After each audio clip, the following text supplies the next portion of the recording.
বরিশালে আবার ডেঙ্গু সংক্রমণ বাড়ছে। গেল 6 মাসে বরিশাল বিভাগে 6 জেলায় 8 জন মারা গেছেন। গেল 24 ঘন্টায় বরগুনা জেলার হাসপাতালে 241 জন ডেঙ্গু আক্রান্ত রোগীর চিকিৎসা দেওয়া হচ্ছে।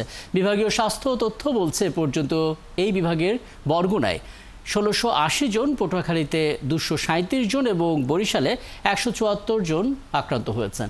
বিধান সরকারের প্রতিবেদন। বরিশাল শেরেবাংলা মেডিকেলে ডেঙ্গুর চিকিৎসা নিচ্ছেন বরগুনা শহরের থানাপাড়া এলাকার বাসিন্দা মারুফা ইয়াসমিন। গত সপ্তাহে তার ডেঙ্গুর পরিস্থিতি খারাপের দিকে গেলে বরগুনা থেকে তাকে শেরেবাংলা মেডিকেলে পাঠান চিকিৎসকরা। সিল্কোর সিল্ক অ্যান্ড শাইন, যাতে আছে আর্গান অয়েল ও ওট প্রোটিনের গুডনেস, যা আপনার চুলকে রাখে হেলদি অ্যান্ড শাইনিং। এখন তিনি কিছুটা সুস্থ বোধ করলেও তার রক্তের প্লাটিলেট এখনো কমছে। এই মুহূর্তে ওই হাসপাতালে 87 জন ডেঙ্গু রোগী চিকিৎসা নিচ্ছেন। প্লাটিলেট এখনো কমতে আছে, এখনো কমে, এখন পর্যন্ত বাড়া দেয় নাই। আজকে 7 দিন, কিন্তু এখনো কমতে আছে। বাড়িতে আসার পরের দিন অসুস্থ হয়ে পড়ছি। এর কিছুদিন পরে, 2 দিন পরে যে ডেঙ্গু টেস্ট করছি, এরপরে ডেঙ্গু। চিকিৎসায় সেরে উঠছেন বেশিরভাগ রোগী, কিন্তু রোগীর স্বজনরা জানান স্যালাইন থেকে শুরু করে প্রয়োজনীয় ওষুধ তাদের কিনতে হচ্ছে। বেশিরভাগ টেস্ট করাতে হচ্ছে বাইরে থেকে। স্যালাইনগুলি সবগুলি আমি বাইরে থেকে কিনে নিয়েছি। হাসপাতালে শুধু একটা নাপা আর একটা ইনজেকশন দিয়েছিল।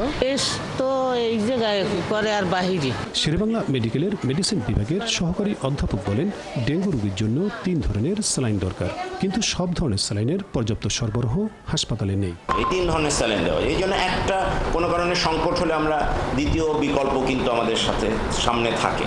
বরগুনা জেলায় আক্রান্ত এবং মৃত্যুর সংখ্যা বেশি বলে সেখানে বাড়তি 8 জন চিকিৎসক এবং 10 জন নার্স পাঠানো হয়েছে। পাশাপাশি অন্যান্য উপকরণও সেখানে পাঠানো হয়েছে বলে জানান বিভাগীয় স্বাস্থ্য পরিচালক। লজিস্টিকের কথা যদি বলা হয়, আমরা স্যালাইন এবং অন্যান্য যে সামগ্রী আছে সেগুলো যথাযথ সরবরাহ করছি। বছরের শুরু থেকে এই পর্যন্ত বিভাগের 6 জেলায় 2684 জন ডেঙ্গু আক্রান্ত হলে 8 জনের মৃত্যু হয়। এর মধ্যে বরগুনা জেলায় রয়েছে 5 জন। বিধান সরকার, 71, বরিশাল।